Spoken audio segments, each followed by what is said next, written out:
talk me through then this trip with Macron. You talked about choreography.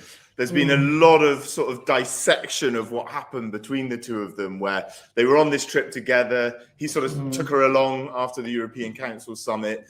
Where do you see the rapport between those two? What's your assessment of how that shook down?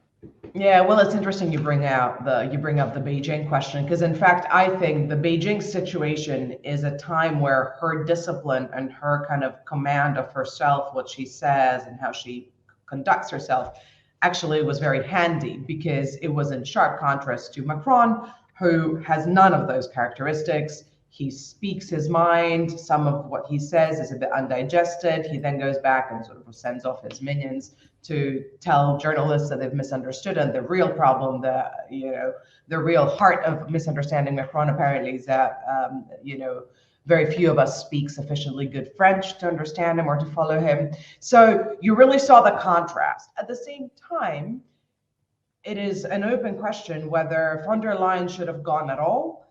The optics were not good. I think European Commission officials have insisted that hers was not a state visit, and so it was a shorter, high-level working visit. She did not expect the same pomp and circumstance, the same lavishness with which Macron was received.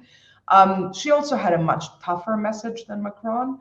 So it sort of felt quite austere, and it didn't feel warm. This was in just sharp contrast to Macron showing up with a big entourage, staying much longer, being really received very warmly by Beijing, and then saying some things that China really liked to hear. And so the contrast was quite stark. But this is it. I mean, there was lots of talk about the sort of good cop, bad cop role where Macron would do all the nice stuff and she'd do all the hard work. And a lot of people were saying she was kind of humiliated on that trip to Beijing. She was sidelined, etc. But does that bad cop role that she was given not maybe make her look stronger and more powerful? And that she really, I mean, she talked about the plight of the human rights situation in Xinjiang, which many leaders have been unable to do when they stand on Chinese soil. Well, I mean, quite to the point.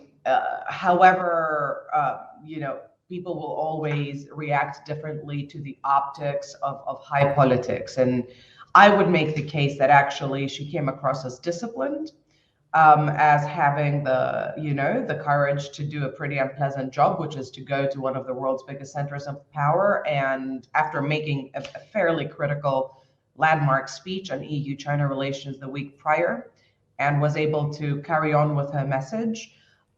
She got nothing out of the visit. She got no commitment by President Xi that he would call President Zelensky of Ukraine in this alleged emerging bid by China to mediate the war. And then she went home. And so she did not come across as obsequious. She didn't come across as currying Chinese favor. She came across as someone who went there to do a job, did it, wasn't very successful, but she did it with discipline and came home. I don't think that paints her in a bad light.